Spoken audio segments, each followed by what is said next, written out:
description was originally written up. What I'm going to do is, I guess, have my guests introduce themselves. They know themselves better than I do, and give me just kind of a couple minutes on what Web 2.0 does mean to their companies and what efforts you may be putting behind it. So just about 3 to 5 minutes, if you would. We'll start with Mr. Jason Calacanis. Hi, my name is Jason McCabe Calacanis. I am the founder of a company called Weblogs Inc. You probably know us because we acquired a company called AOL a couple of months ago. I'm sorry, other way around. And some of you guys previously know me from Silicon Valley Reporter and Digital Coast Reporter. Some of you in the audience have worked there, actually. And what does Web 2.0 mean to me? An excuse not to make money. Ajax browsers, I don't know. I mean, I find the whole market is very frothy right now. You've got 10 people going after the same vertical over and over again. In a lot of cases, 3 or 4 people with backing. So it's feeling very similar to 99 to me in 2000 and probably to some of you guys too. So Web 2.0, I think, is going to be like sort of remembered as sort of the frothy part of this latest bubble that started. Now, there's a lot of differences between this bubble and the last one. This one has revenue. The last one didn't. This one, people are keeping things small and not spending a lot of money. Last time they didn't. So, what does it mean if there's 17 people trying to make the Microsoft Word of the Ajax version of Microsoft Word, which is, how many are there, Rafit? Like 1,000 people trying to do the same stupid concept? And Google made their purchase of one already. So when you have that many people going after the same thing, what that means is nobody makes money, and then a lot of people die. So that's probably what's going to happen. Like how many people here are working on like Microsoft Office for the web? Raise your hand. They can't tell you. I think you just gave something away. So anyway, everybody's been working on these same sort of ideas. Everybody's doing a Web 2.0 calendar. Everybody's doing a Web 2.0 version of podcasting. It's getting. But Jason, what are you doing? Oh, what am I doing in that space? What? Yeah, exactly. Very good, Rafin. I have no comment. Well, I'm working at America Online right now, and I'm working on a number of different projects. And the main one is Weblogs Inc. And Weblogs Inc. Is doing really well. I mean, this was a great acquisition for both parties because they have a ton of traffic. We have a ton of content, peanut butter chocolate, 100 ad sales people. We had 1. So basically, we've seen our sites quadruple in size, in some cases 10 times as much traffic, and we're selling out the inventory. So it's more like we're just expanding the Weblogs Inc. model. As some of you have noticed, we're doing a bunch of blogs about video games, a bunch of blogs about media. So we're almost, in some ways, making multiple Weblogs Inc.'s, multiple Weblogs Inc.'s inside of AOL. So here's a network of video game blogs, here's a network of finance blogs, here's a network of sports blogs, a network of media, just take the model and instead of doing just 75 blogs in all verticals, maybe do 10 verticals with 75 blogs in each and have 750 blogs. That's a little bit of a ridiculous number, but maybe it's half that. So that's what we're doing. We're just expanding the model. So we have frothy violence and more blogs. And dead people. and dead people. John? John, doing? there you go. How will you compare? John Canning with Yahoo Media Group. And I just have to tell you that given that I was a former Microsoft guy, I'm waiting for Web 3.0 because, never going to get it right until the 3rd version. I can say that joke now that I don't work there anymore. I told these guys, I said, I'm just going to end up here and say that the Web 2.0 is a bunch of hooey, which I still will say.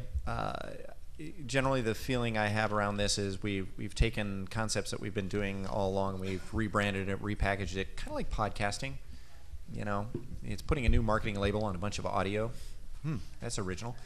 But around the concept of shifting, and certainly from the Yahoo perspective, and I think the AOL perspective is looking at our businesses that have been on the web for quite some time and saying, how is the market shifting? What does the consumer want? What are the consumers now asking for or doing differently? And whether it was Web 1.5 and then Web 2.0, 1, 2, or something along those lines, it's not a revolution.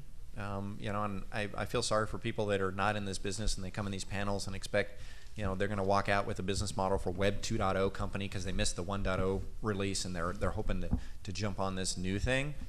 Nothing new. It's been this kind of steady change and morphing as people's online habits change. Yahoo has a business that, and as well as the other big portals that, we used to be places where people had email and they did web searches and they checked for aggregation of different content.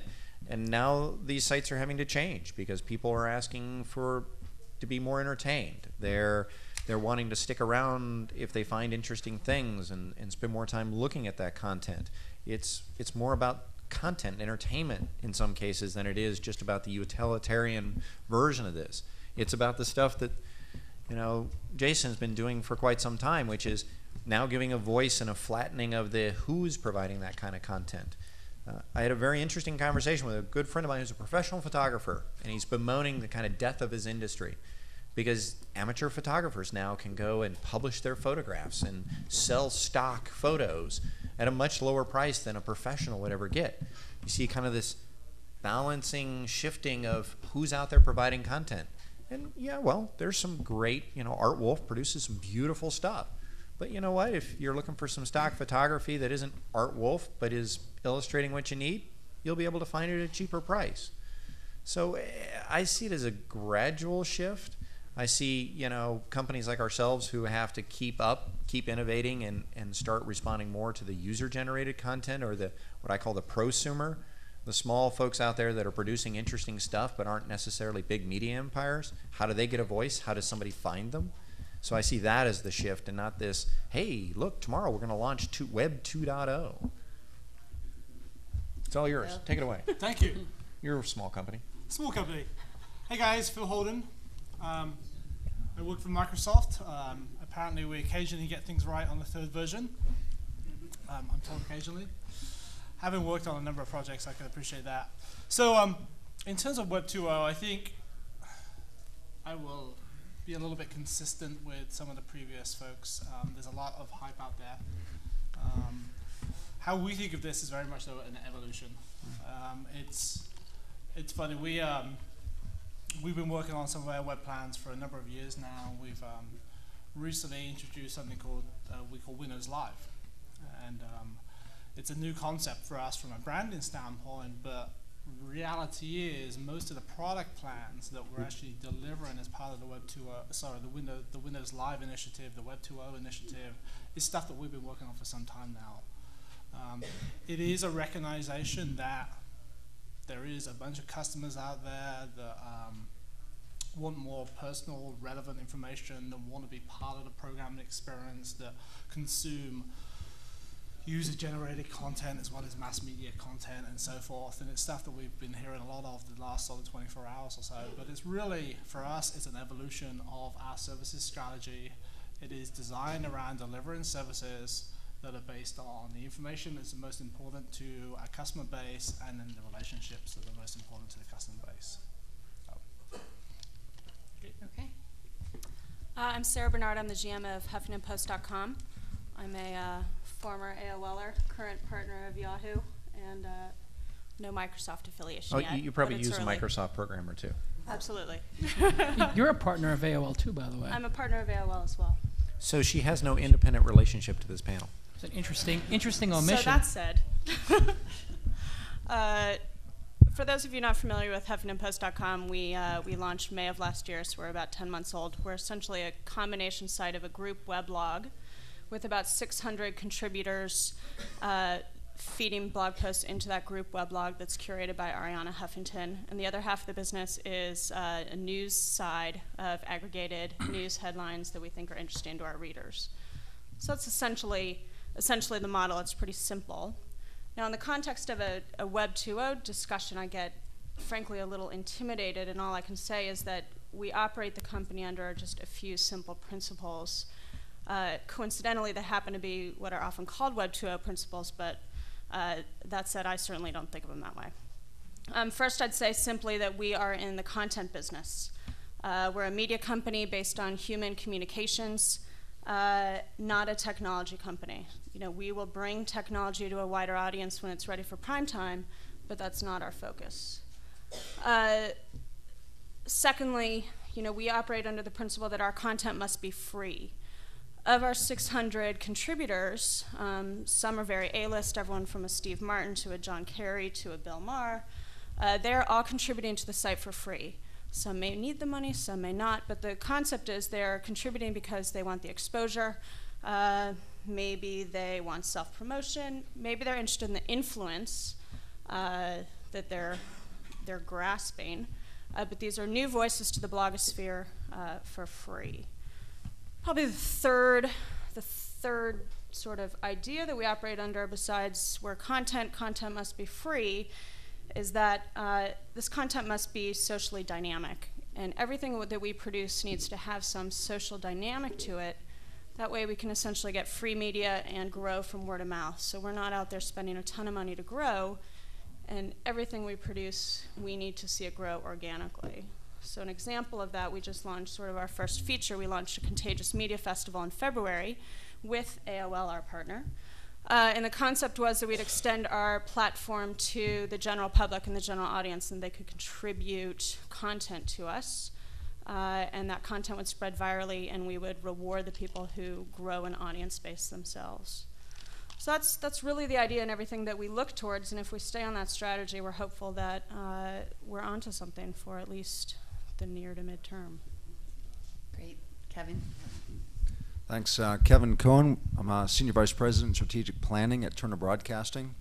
So we have a large interest in seeing our networks that you're familiar with in the news, the entertainment, the animation side of things, to look at those linear channels like CNN, TBS, TNT, Cartoon Network, channels like those, and looking at Web 2.0 as a way to create branded environments for those networks, and to move away from just the idea that this is just a linear channel, but to try and extend those brands across multiple platforms, whether it's broadband, whether it's wireless, enhanced TV, VOD, all those different platforms are vehicles for us to have a better brand experience for customers.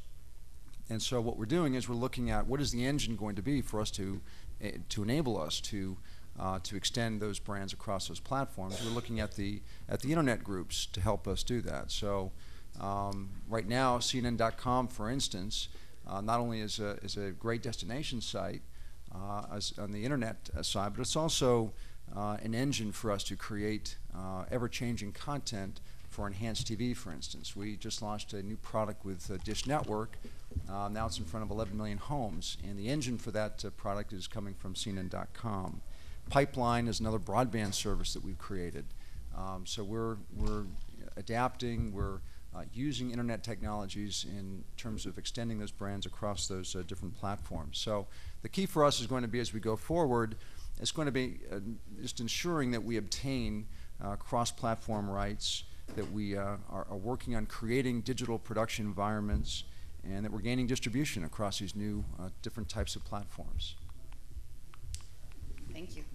I am Molly Wood from CNET.com. Forgot to introduce myself earlier. So it does seem clear that there is some sort of 2.0 something afoot. To call it Web 2.0 is a little bit limiting, because obviously in previous panels today, the reason many of you are here, is that we're talking about content distribution and on some levels across platforms. So far beyond the web, maybe just using that sort of broadband technology, the internet, not so much the web. There seem to be two definitions. One is obviously the platform, the network as platform, which is kind of the Microsoft model, and Windows Live. And then the other one is, I guess, a discussion to the extent that users are taking control of content themselves and producing it themselves and commenting on it and acting as sort of a living, breathing recommendation engine, which makes this kind of a difficult panel for me because I have people from both sides. So let's start with Microsoft. I was about to say, talk about content, because software's boring. No offense to the software people. How many people want to hear about software? Jump out of your seat. Well, Okay. actually, There you to be go. fair, what I want to know is how much that development, how much that Windows Live development is informed by the content element, is informed by what users are asking for, what they're contributing to the network. So it's a roundabout way. Yeah, when we think about the need, there's clearly a need to enable content, and we are doing that through software services. Today, our sort of existing network has got some staggering statistics. We have some 230 million Messenger users, about the same number of Hotmail users. We have a contact database that is 13 billion records. Now, if you do the math, you realize that that's actually more people than there are in the world, so clearly there's some duplications there. You will actually realize there's... Aliens. Yeah, lots of aliens. You'll realize there's things like hotels and restaurant details in there. But what we have with this contact database is the relationships, the fact that I've got a number of people on my contact list that also have got friends who've got friends. So effectively what we're starting to think about doing is sort of enabling an inherent social network based on an existing network and exposing content services on top of that. So we launched one of our blogging service about a year ago now. It's had a very quick rise in terms of the statistics because we, without doing a lot of marketing, we actually got users to promote their own blogs through the network. And you're going to start to see us enabling content scenarios on top of the existing network and leveraging the relationships that are already in place. So it's a very simple strategy. We've started to release a listing service in the United States. It's basically a Craigslist type thing, and it's becoming, even in its very early stages, inherently popular because we know that people tend to be more comfortable to transact with people that they have a relationship with. I'm happy to. We have a mutual friend called Jeff Dossett. That guy. I'm happy to actually buy a car from Jeff because I know he's actually a good guy. He maintains it regularly. He washes it once every 2 or 3 months, and it's actually a good. I've got a relationship with Jeff, and I know it. My other friend Jessica is nowhere in hell I would buy a car from her because I know what her driving's like. So it's leveraging an existing network and developing content and other services on top of that is what we're trying to do. So from the user perspective, is it fair to say that each one of you is building some sort of social construct in which your users come and contribute and respond and get to know each other? And is there a concern that that's a lot of work for users? That if they're a member of one, they have to be a member of another, and how do they maintain all those relationships? I think there's clearly some need to have some interoperability standards. I think we're working actively with Yahoo on enabling interconnectivity with our messenger networks. So in a number of months, your Yahoo list will be able to communicate with your Amazon Messenger list. And I think there's a need to start to thinking about standards between this interconnectivity between these disparate networks that currently live today. Well, it's definitely getting annoying, having to add all your friends. And I think when you get to the third time you've done it, some people here did it for Rise. They added all their friends, and they did it for Friendster, and then they did it for LinkedIn, and then they said enough. And one of the premises that I work under is that social software is a feature, and you can sort of put it against everything. So classifieds plus social software equals what you just described. Okay, watching TV plus social software equals what, and e-commerce plus social software. So you just make that little matrix, and you can look for all the business opportunities or business failures, depending on if they stick. But social software as a standalone entity like MySpace is, to me, is sort of online dating for people with pride. I don't want to say that I'm looking for a date. So I create a profile, and then I look through my friends, and there's a reason why people who are married or have a significant other are not that active on these services because they're not looking for, shouldn't be looking for somebody to hook up with. Or they're doing it on another service where they're, never mind. Yeah, exactly. So, that Well, sort of limits the audience for it. And then, but people don't, it's that moment of, okay, I added everybody I know on Friendster. I finished that task. I was given that job to do by somebody. And okay, now I have all my friends. Okay, now what? And the now what experience, if you're not looking to find a mate, is the question that a lot of these social networks haven't answered. The one that has done it very well is LinkedIn, I think, because as annoying as that was for the first year of getting those things, it's actually started to pay off. I have 1 million users. It's pretty good. Well, we've obviously seen sort of viral in a Web 2.0 world.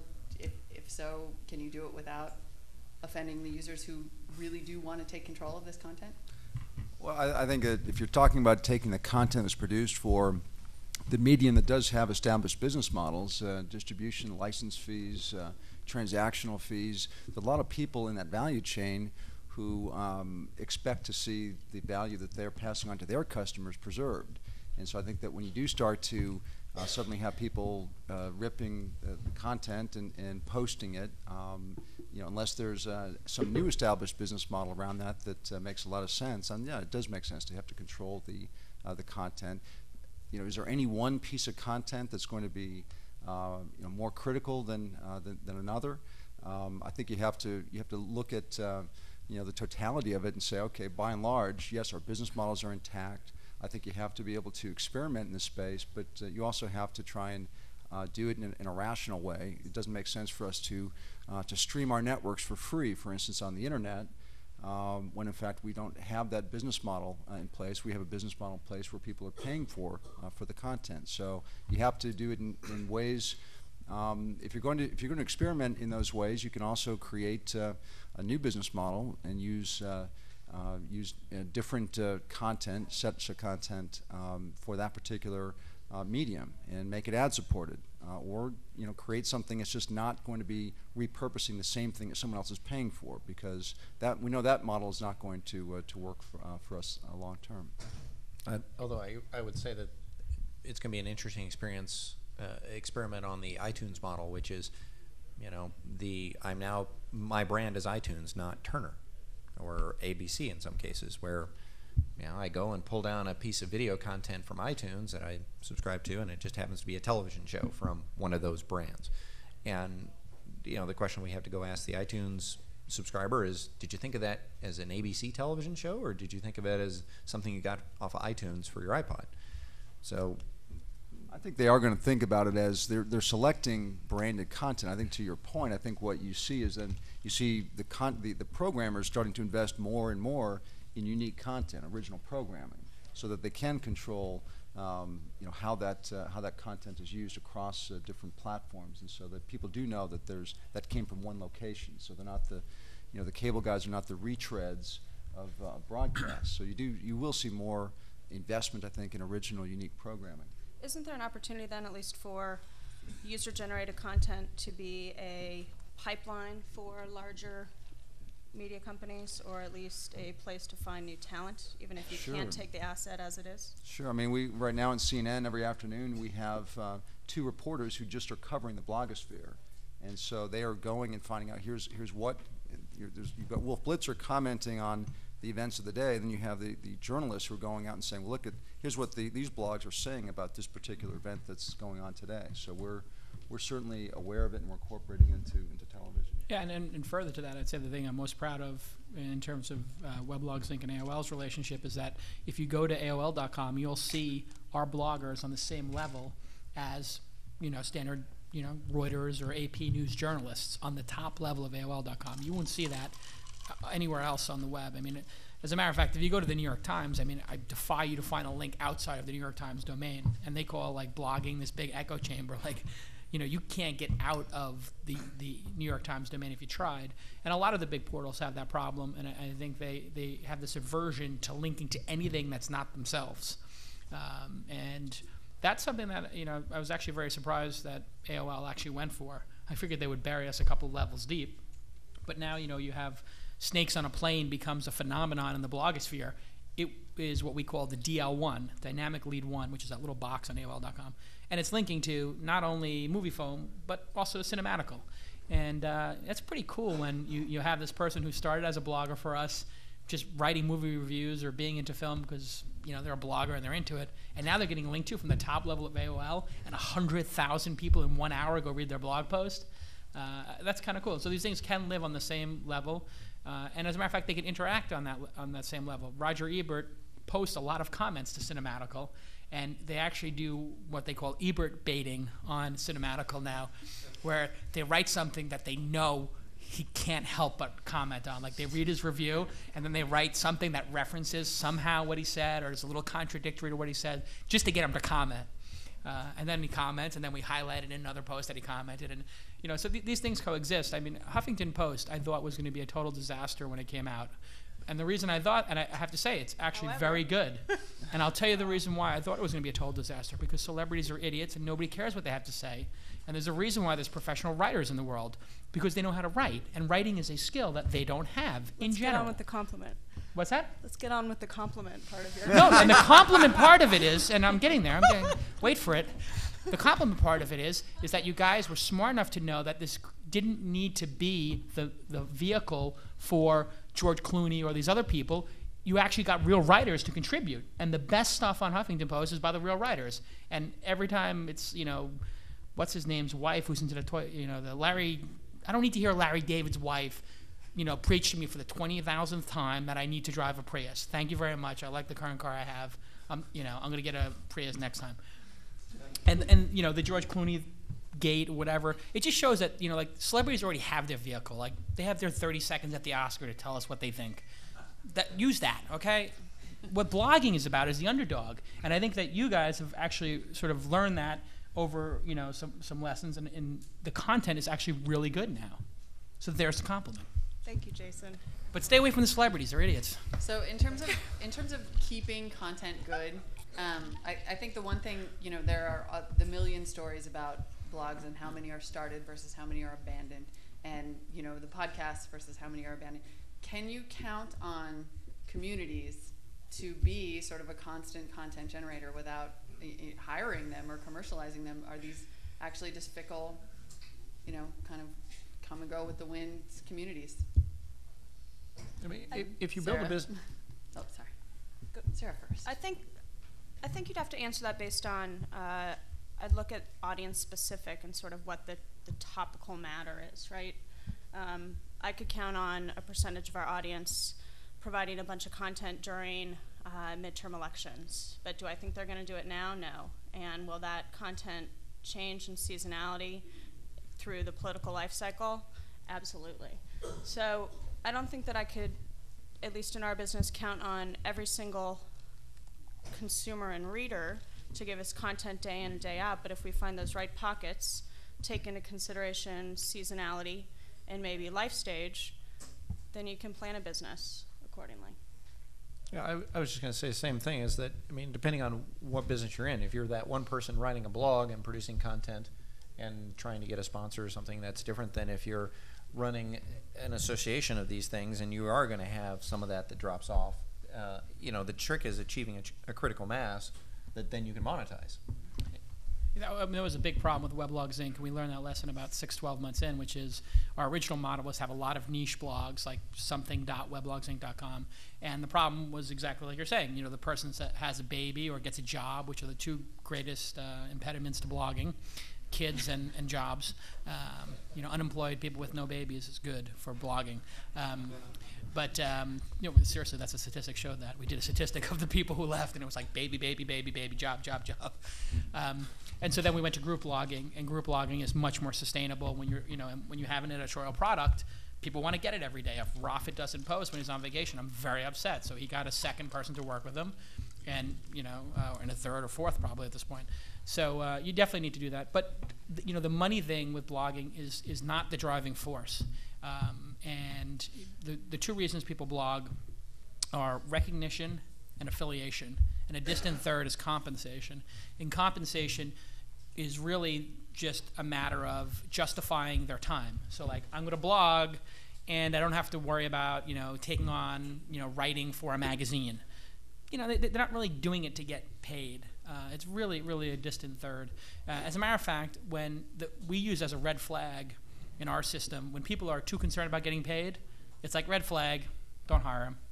It's not worth it, because if you're complaining already about what you're getting paid for blogging, it's not going to get that much better. You know, it's a writing job. Writers are like, if you want to make money, being a writer is the worst thing you could possibly do. You know, as Rafa could tell you. You know, it's not a great gig. You do it because you love it, and if you happen to make money, great. So That's a red flag in our system. Anybody who's too concerned about money, we're like, like find somebody who's passionate. And as a matter of fact, professional journalists are typically the worst bloggers because they never know how to hit the publish key. They always want to write another paragraph and another paragraph and another paragraph. And blogging is about writing the 1 or 2 paragraphs, hitting publish, getting the reaction, and then riffing back and forth. Sort of like improvisational jazz versus like playing in the Philharmonic is how I explain it to folks. Let's get back to kind of the platform discussion really quickly. Phil, obviously you're developing something that is almost, I keep coming back to it because I'm kind of hung up on this idea of having a future sort of terminal computing. Like I really want to go somewhere and have all of my content and all of my personal data wherever I am without necessarily having to take a machine with me. Now obviously that is also cross-platform because I'm talking about not just being able to go into an internet cafe, but have my phone, have my new doodly-doo pod, whatever it is.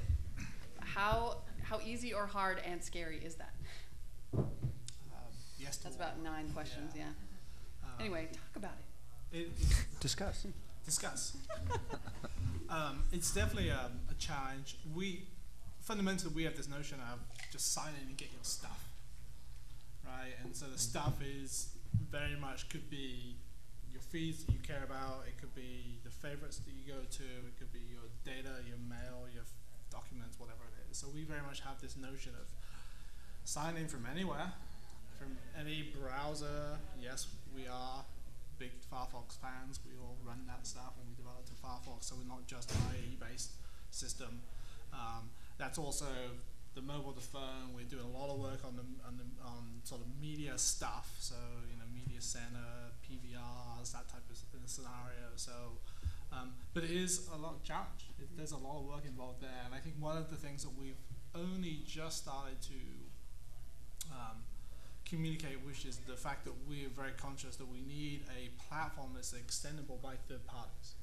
We just cannot do everything ourselves, and there are a lot of great developers out there, both small shops and big shops, and we've started to actually expose to programmatic APIs where people can actually hook into our systems and actually develop on top of it, not just be in a Windows Live type environment. So it's clear that we can't do everything ourselves. It seems to me though that the biggest challenge maybe is that as we give people the technology to have that seamless experience, we may be writing checks that licensing and distribution can't cash.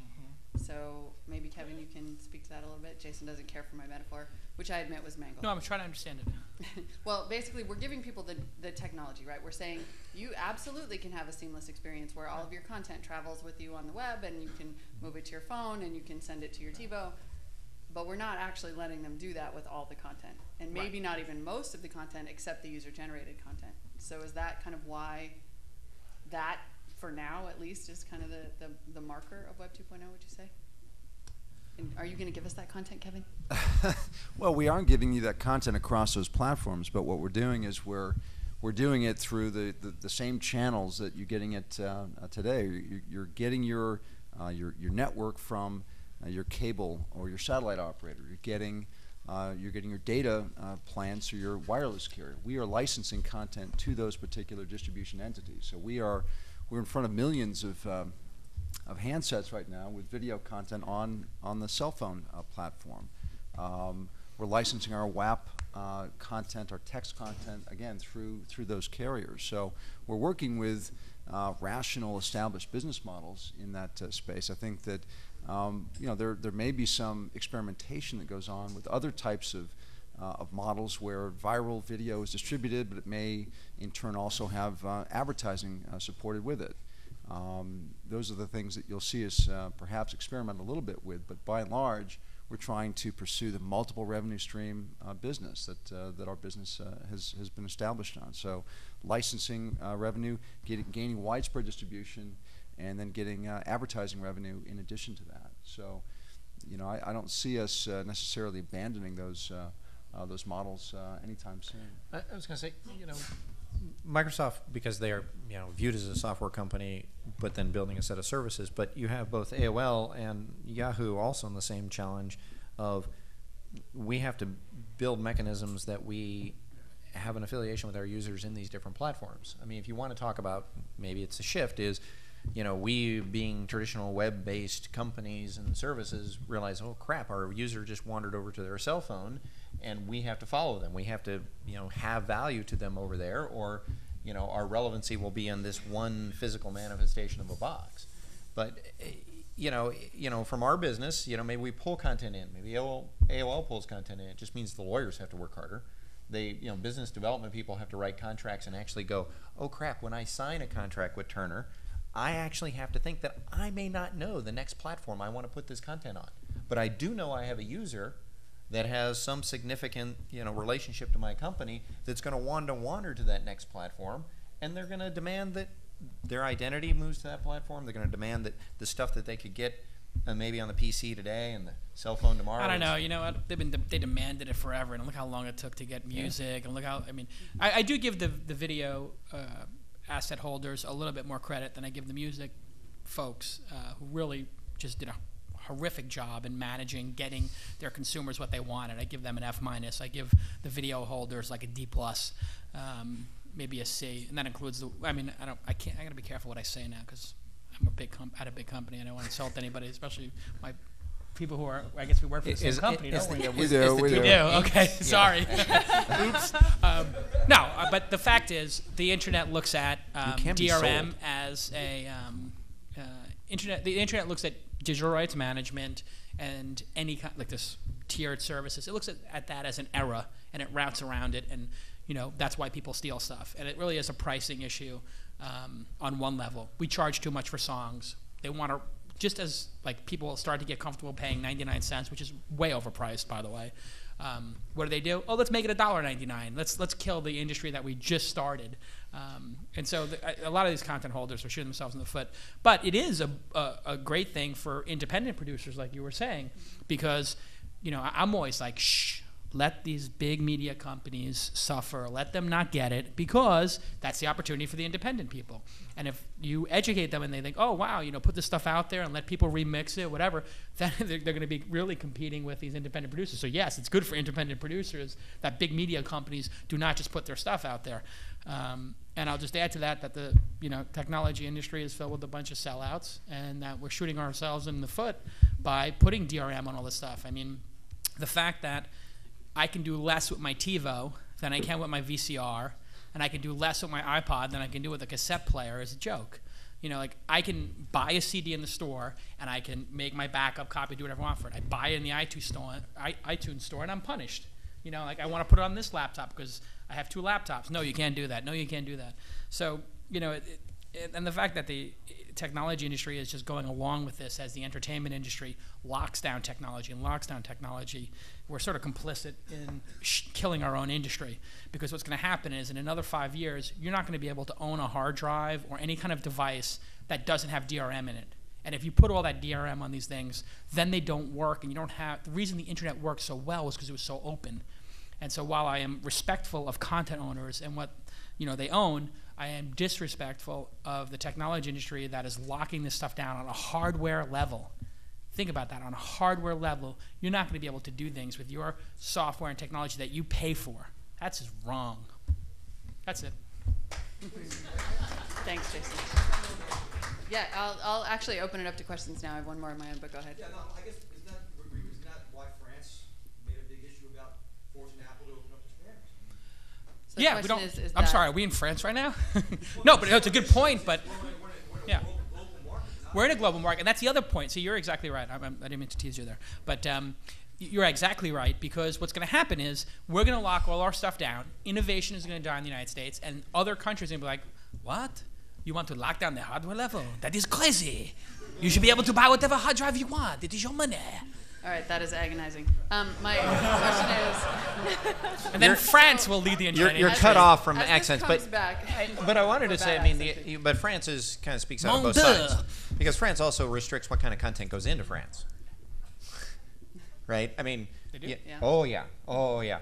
Yeah, the French regulations on how much content that is aired has to be French. Oh, television. Yeah. Yeah, and you radio, meant the internet, and so it's interesting that they're playing both ways on that one. So there's this huge viral element, right, to Web 2.0. That's what everyone talks about, viral. And it seems like there And was it's just never a been story- viral before.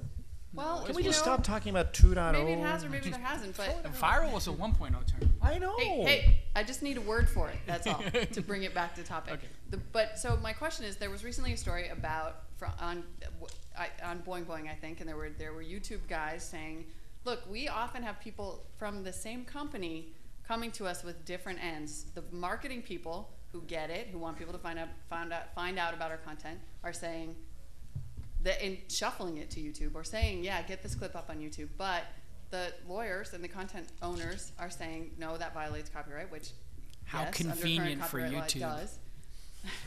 Nevertheless, though, that is obviously a tension point as people move into distributing content. Sarah, you've said that your philosophy is content needs to be free, but can it, and how can it? Or anyone. It doesn't matter. I didn't mean to put Sarah on the spot there. To answer the question, maybe from the if the YouTube argument, right, of what do the marketers want with their content versus what do digital rights management biz dev folks want. We constantly have conversations with marketers and advertisers that we'd like to work with on how do you get the marketing message and get their content to be part of our content so that it's not diametrically opposed, right? There's something broken in the advertising model today where people are enjoying content, suddenly someone's paid to interrupt that enjoyment with an advertising message, and then you go back to doing whatever you're doing. So we spend a lot of time talking about you can sort of support a free content model if you can engage the advertising as part of the content without blurring the line. There's still a church and state between editorial and advertising, but if you make it more compelling and more part of the content and appealing to the audience that's there, then there's something there. And if you start to look at different metrics, people are, I'm going to steal this from somebody else, but we've been challenged with how do you maybe start a different metric for the advertising? Is it about a cost per conversation with a product rather than an eyeball that just saw it for a moment? How do you get credit for bringing people to see how many people talked about this product and that sort of thing? So those are just, if you can find the right way so that advertising and content are not diametrically opposed, then I think you can still monetize through advertising and keep the content free. It's the long-winded, roundabout way of it goes answering to, it's straddling the, you don't want to become an advertorial property. You don't want to be seen as selling out to a particular product. But, we've experimented with product placement, where in certain cases, products, our team uses the products in the field, and it just happened to be the advertiser, and it's not part of the story. It just happens to be either technology or a service that we're using, for example, to fly to a particular location. We're doing a story. Great, we're sponsored by that company, no big deal. It doesn't have any bearing on the fact that we just did a story on Rwanda. So, it is to play with the different models of saying how do you incorporate advertisers into that model, not turn everything into a subscription model. But our content is not DRM'd. I mean, that it's not our focus because we're paying for it in a different fashion. I don't think DRM is inherently evil. Sorry. But, there is a certain degree of the contract with the user. The point about the TiVo is right, where technology companies get into an ugly position of, I have to enforce rules that somebody gives me, but then who gets to tell the user what those rules are and why those rules exist? It would be a much more interesting sort of environment if you started making those things transparent. Here's the rules around this piece of content because Sting said so. And if you don't like it, you give Sting the finger and you move on with life. Yeah, but no, some things are on a system level. Like on TiVo, shouldn't I be able to say, I would like to record this in this file format? I'd like to use Windows file format. I want to use DivX. And I want to use something more efficient, and I want to have less compression on these shows because they're comedies, and I want to save disk space. The technology is capable of doing that. Yet we take the technology and we put restrictions on it, and so the user gets less value. And the whole proposition of our industry is that it's been built on the unknown innovations that eventually come out of open technology platforms. By restricting them, we're not going to have those anymore. Other countries will. We lose. I mean, the TiVo, the argument about the TiVo, you can't record in one codec or another, has nothing to do with DRM. It's just simply the happy-go-lucky TiVo engineers No, it absolutely does. They don't want to have it in something open because then people could go onto it, access it like a hard drive, and drag and drop them and send them. They want it locked in a very specific file format. Right, It absolutely has to do with DRM. What's the problem with that? I mean, any business transaction you do, buy a car, buy a pizza, whether written or implied, there are terms and conditions. So if you buy a CD, they're not saying that you can then take that CD and play it forever and hand it on to your kids and your grandkids to play it. So, I mean, to me, it really just seems like it's terms and conditions. It's a new business model. You're very upset that you can't move all this stuff around. But on the other hand, you know, did they put a gun to your head and make you buy it? So, you know, I don't, I think there's two sides to that story. It's a matter of you making an educated decision on what you buy and choosing to do it or not, depending on those terms and conditions. Well, so the trick is that terms and conditions have never been something that are really explicit to the user, right? Right, and that's the problem today. That's the problem. That's what I said is that it's this kind of implied, we don't really talk about a contract and we'll only tell you about the contract if you somehow violate it. And this is a, you know, I mean, the classic case I remember is in a PVR land when HBO, perfectly within their rights, decided we're going to turn on copy protection, and the technical companies that support that will suddenly, PVRs will stop being able to record, for example, HBO subscription on demand, I think it was. Now, and that was certainly within HBO's right, and the technology was there, and they said we were going to turn this on. The challenge was then who got to tell the customer that one day, while you could record Showtime in some sense, you couldn't record HBO, and here's why. And it's a tough position for HBO because they were just using a mechanism that was established and certainly within their right to do it. But then, you know, did they start running ads? Today we are going to turn on copy protection and you no longer be able to record this show. Well, they didn't want to do that because that would have been a huge marketing hit. So it just kind of happened. And suddenly you had a bunch of devices made by companies who were desperately trying to do the right thing to both sides stop working. So it is being more explicit about that contract. You know, you said Well, you're right. There are some rights though that you have when you buy a product, like the ability to make a backup copy of it. You know, this went to the Supreme Court and stuff like that. No. If Sting says, Jason, I don't want you to make a copy of my stuff. Screw you. You cannot put it on that second laptop. And Sting told you that versus, I don't know, the Harry Manlove Quartet who said, make as many copies as you want. But you knew that that was a contract because somebody, and I'm picking on Sting, and I don't mean to do that for anybody. You know, but should those technologies be inherent in the should they be built into the technology? Well, Should I guess, Absolutely. that's the question of Yeah. this sort of web evolution, right? I'm not going to call it Web 2.0 anymore because it will incite a whole nother discussion. We'll But throw things at you. I think the reason that the evolution that we're seeing seems to be very specifically about users wanting to take control of content. And so that obviously is what creates this tension point about how we let them